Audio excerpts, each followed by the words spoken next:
Hey, what's up Yoon fam? It is I, Mark Yoon, bringing you hopefully another exciting video. So what I got for you today is something that has been on the minds of the masses since Setsuka's reveal trailer, and something I've been following closely since actually the game's launch. And that is the inclusion of these shadow figures. I've seen a lot of speculation as per usual when it comes to this franchise, and this time I'm not sure if I'm actually in agreement with those who are postulating the things like it's the new DLC character hint or whatever, and it's a girl. I think some of that comes with expectations for DLC, but I think besides that, we also have the situation where people probably have forgotten the other Soul Chronicles, being that the game has been out since 2018. Or maybe they haven't played through all the Soul Chronicles, because the shadow figures actually show up multiple times in the series. I mean, in the Soul Chronicles, in this game, and in multiple characters Soul Chronicles, taking on different forms. It's usually just a guy or a girl, and this also has lineages and links back to original Soul Calibur series, like the old timeline. So I'm going to get into just the who's and the what's of what's going on with this, and hopefully shed some light on this mystery, and we can go through this and find out together. So we're going to start with, I'm going to show the characters who the shadow figures appear in. So the first one that we see it in is Grow. The second one we see it in is Voldo. Then we see it in Ivy. We see a shadow figure in Astaroths, Sophitia, Taki, Setsuka, and Cassandra. Now those are all of the shadow figures, and they either appear, like I said before, to have a male voice or a female voice. A lot of times impersonating characters that are familiar or known to the character that they're trying to quote-unquote manipulate. And this begs the question of who actually is behind this. Is it actually the next DLC character just shrouded in mystery, or is it something a little bit more sinister? And I'm going to go with the latter. I believe that these are manifestations brought upon by the physical identities of Soul Calibur and Soul Edge themselves. Now, before we get into what the shadow figures actually are, I want to go back and I want to talk about Soul Calibur and Soul Edge themselves. So let's start with Soul Edge. Okay, and this is all going to lead towards my point, so I want you guys to bear with me, please. Soul Edge was forged in the distant past by a nameless blacksmith as an ordinary two-handed sword, but after being bathed in the blood, hatred, and death, it developed a malevolent will capable of taking over its wielder. Malevolent will, remember that. The first named bearer of Soul Edge was the Hero King Algol, whose strong will conquered the evil intelligence of the blade. Algol used the cursed sword to unite the war-torn world in an age of peace. However, his son, Arcturus, was not so strong, and quickly fell under the dark influence of the sword. Jealous of his father's power, he stole Soul Edge and instantly became under the possession of the evil sword. In a desperate battle against the deranged prince, the mighty king defeated Soul Edge, but at the cost of his son's life. Swearing vengeance against the cursed blade, which disappeared after the encounter, with the help of a sage, Algol purified the fragments of Soul Edge and forged them into a holy blade known as Soul Calibur at the cost of his own life. So Algol was the one who actually created Soul Calibur, and Soul Edge was the sword that came before it. Now, we're going to talk about Soul Calibur now, because there's this, I guess, postulation or just kind of theme throughout Soul Calibur where people think that Soul Calibur herself actually represents good, and Soul Edge represents evil, or as another way of looking at it, chaos and order. But that's actually not the case, and we're going to find out from their own mouths as developers and stuff like what's going on with this. So if we take a look at Soul Calibur's description, it says Soul Calibur is the spirit sword created to combat Soul Edge, and is known as the protagonist of the Soul series. However, it grew into an antagonistic role in later games. Its spirit form Elysium served as the main villain and final boss of Soul Calibur 5. Algol, the king that once wielded Soul Edge and lost his son because of the demonic sword, vowed to create a holy sword from the purified shards of Soul Edge that would oppose the evil sword.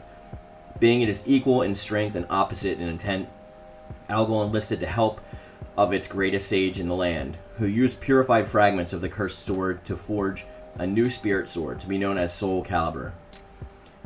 After many failed attempts, the holy sword was born when Algol sacrificed himself to complete the ritual. However, the sword that was created was far from good due to Algol's thirst for power, and it was extremely similar in nature to Soul Edge.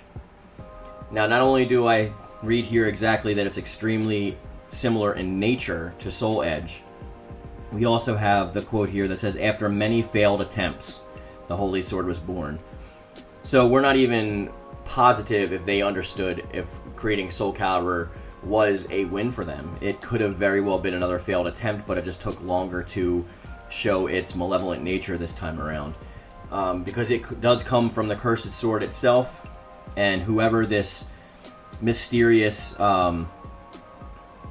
partner to Algol was, this sage that helped him create Soul Calibur, we have no idea the identity of that person.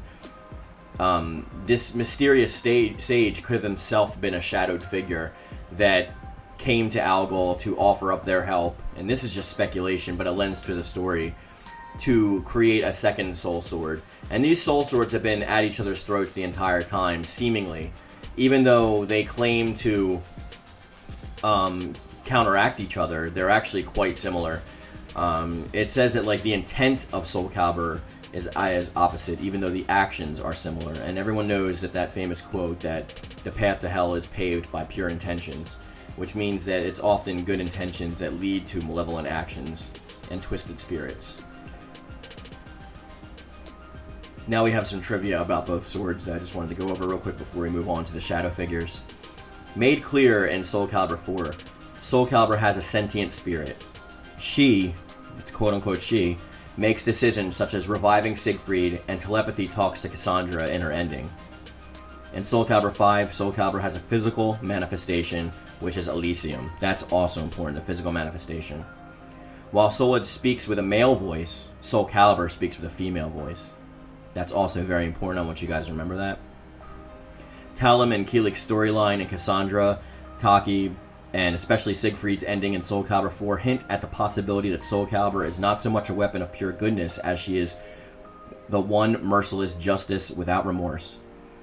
Also, some of the characters also deemed that Soul Calibur is a weapon that is dangerous as Soul Edge. This is seen further in Soul Calibur 5, where Elysium urges Patroclus to kill the manifested pariah, despite his wishes to simply disarm her and save her from Soul Edge. So we have instances of her pushing people to do heinous acts in accordance with her will, just to achieve what she deems as good or orderly. And this is going to play a role a lot more in the future. So now let's get into the actual Soul Edge stuff. So a lot of people are saying that the next DLC character is going to be a female based on the fact that it was a female voice that showed up in Soul Calibur. But that's not simply the case. Soul Edge takes on a male aspect role, and he covers pretty much the indomitable spirit and will of like hatred and whatever manifestation you want to call that. But he presents himself as a male, so he literally uses male voices and stuff like that. And on the adverse side of that, Soul Calibur herself uses female voices. So my postulation is that the shadow figures are literally Soul Calibur and Soul Edge, manipulating the cast into going down the path they want them to go down. This is easily seen when you can see this stuff taking root in the original games, so it does have precedent. that they take on physical manifestations. They also can shapeshift into whatever form the wielder's weapon is to suit their fighting style. So we know that they have shapeshifting capabilities. We know that they can present themselves in a humanoid form. We know that they can speak. We know that they can use telepathy and only be seen by a wielder or inside somebody's mind. We know that they can drive them into transforming or being possessed. We have all of this information. And what we're seeing now is, since this is a reboot, we're seeing the first inklings of that. This is the retelling of those early days when Soul Edge and Soul Calibur were softly manipulating the cast to do what they want to get to where they want to go. There's also more to this when we can hear their voices, because different voices show up to different people. Generally speaking, it's the adverse. So we will have females usually showing up to talk to the male cast, and we have males usually showing up to talk to the female cast, with the exception of, I believe, Setsuko. But if you also look at these characters, these are not the team players. So who actually showed up in these? Like we said we have Cassandra, we have Setsuko, we have Taki, we have Sophitia, Astaroth, Ivy, Valdo, and Grow. Now, what do these characters all have in common? Now that I gave you a minute to think about it, what it actually is that these are the loners of the group. These are the ones that didn't group together to form an alliance or an allegiance with anybody else, to travel amongst other peers themselves. These are characters who, though strong and powerful in their own right, don't do things for their own reasons. They do things for the sake of their clan, or the sake of revenge, or the sake of power, or the sake of finding their master, or mastering themselves. These are all characters who have weaknesses in their personalities that can be manipulated by the swords. They're not so protected by other people. They usually travel alone. So we have characters that aren't spoken to by these shadow figures, which are the likes of Maxi, who actually in the original timeline did have a sword of the shard inside of him. Kilik, Xianghua, Sungmina, Talim. All of these characters that usually travel in groups or travel together or try to cooperate themselves. This is what the swords are trying to manipulate and focus on. So we already have precedent for all of this being the actual case. I just think it's that rule of thumb where it's usually not the most obvious answer, which would be that people think it's a hint at a DLC character. But like I said, if you play the entire game, you will know that these exact shadow figures with different voices, with different male or female attributes, sometimes showing up as humanoids, show up throughout the entire, not only game, but series. We see them speaking and stuff like that. And just right now, I'm going to take a minute and take a break, and I want to show you guys all the instances of the voices of these shadow people communicating, and notice what they're actually saying.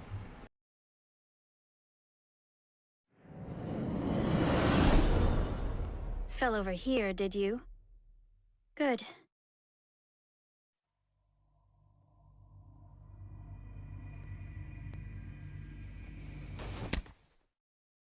Kokonoe Gyobu.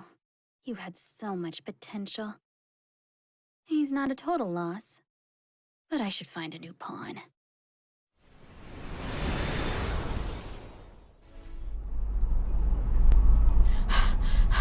Gallo Fury, this ends now.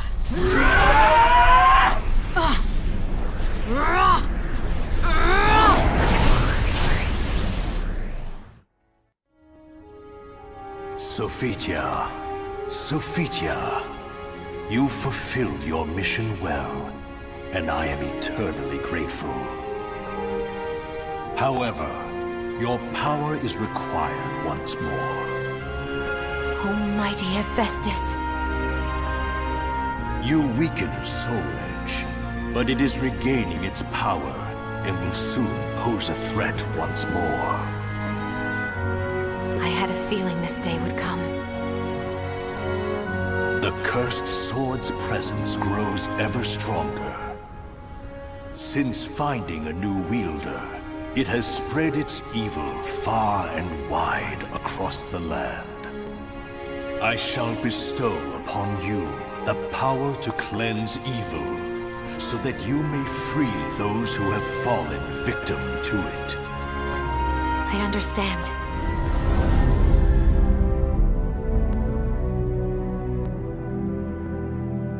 Can you hear it, Puppet? The voice of care. Where is I? Feel rage! Quite good physicality for a human experiment. But your mind is still crude. Even if you do obtain Soul Edge, it will enslave you. On Ares' request, I shall grant you aid this once.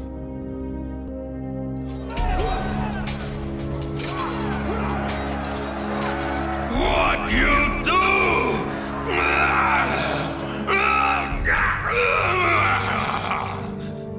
You now possess the memories of various fallen warriors. Enemies approach. Show me you can destroy all who challenge you.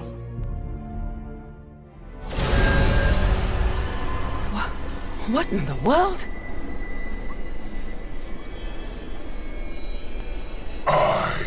Cross of the pledge shall confer upon thee the point in the escutcheon of destruction, Dexter Purpure.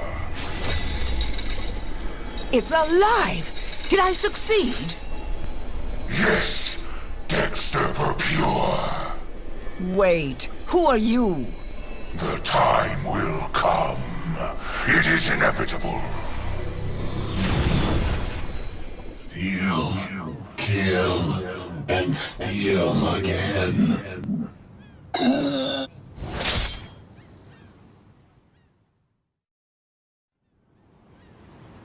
Oh, Cervantes, curse you!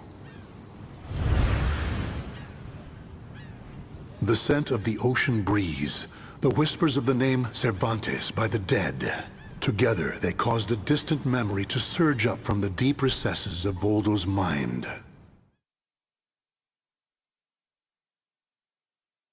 Am I dead?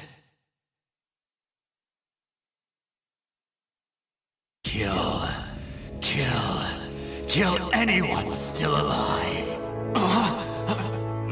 My soul, it is being taken over.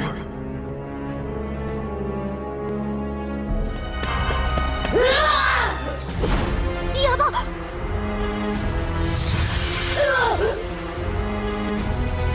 今度は何なのよ!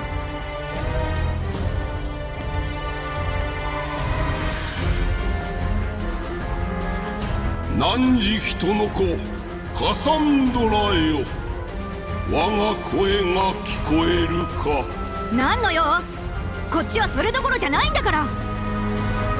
なればこそこの家自身の加護を受けるがよい。さすれば摂理を乱す力を払い清められるだろう。話が長いのよ。いいから力を貸して。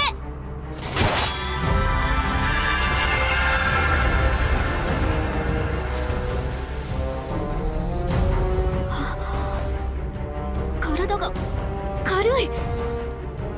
剣なんて初めてだけど、やるだけやってみるわ。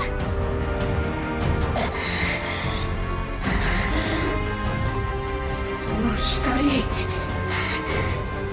姉さん、姉さん。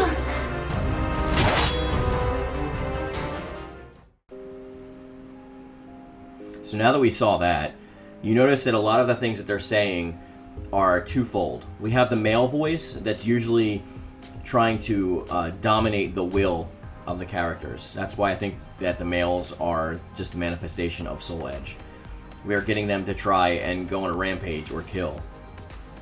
And even when it comes to mass manipulation, the male voices also present themselves as other characters as well as the female versions. So we see that in Astaroth's story, it presents itself, the shadow figure, as Kerr and says that it's Kerr, but notice that it has question marks above her name before she actually reveals herself to be Kerr. So you have to remember that from the narration standpoint, this right now is from Astaroth's point of view. So he didn't know who it was and just taking it on face value that it is Kerr, who is the agent of death. But that's only because Soul Edge knows that to manipulate him, or Soul Calibur, it's going to take on the form that he would trust or at least listen to. We also see this same thing happen later on when it comes to not only going back to Elysium, but Hephaestus. So the shadow figure in Sophitia and Cassandra's story shows up to be claiming to be Hephaestus, granting them power. I am under the assumption that this isn't actually Hephaestus. This is just from their point of view. So Sophitia has so much faith that she presents it as Hephaestus and believes is Hephaestus, but it is in actuality Soul Calibur that is getting her to go on a journey to either destroy Soul Edge so she could become the most powerful, or manipulate her and just pushing forward the plot. So there's a lot of evidence that I have that is pointing towards my hypothesis of them actually being the Sword's incarnate, and I actually believe that's 100% the case. My original theory also was along the lines of it could have been Algol or Aswell pulling the scenes from behind.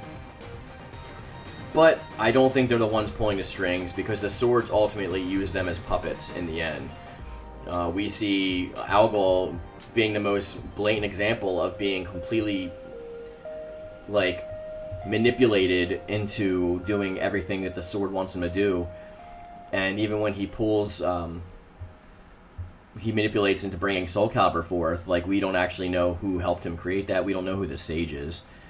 It could have been more manipulation tactics by the will of the sword, because this sword absorbs the will and spirits of all those who it, like, destroys, and it amalgamizes itself into, like, one malevolent spirit. So it's literally its own will and its own dominant force, and I believe that it is those two swords that are bringing things to fruition and trying to move the plot forward. But let me know what you guys think in the comment section down below. I believe that I've proved my case, but I want to hear what you think about it, and if you do think it's like a DLC character or something, I want some evidence for it, not just thoughts, because all I've seen so far when it comes to that kind of stuff is speculation. And even when I've seen other people make videos about this, they're doing the same thing, like, oh, it could just be the DLC character. I don't think that's the case, and there's no evidence that actually backs any of that up that I've seen. So if you have any, I would like it to be presented. With that being the case, guys, we're going to bring this video to an end. I want to thank you guys for watching, and as always, thank you, and thank you.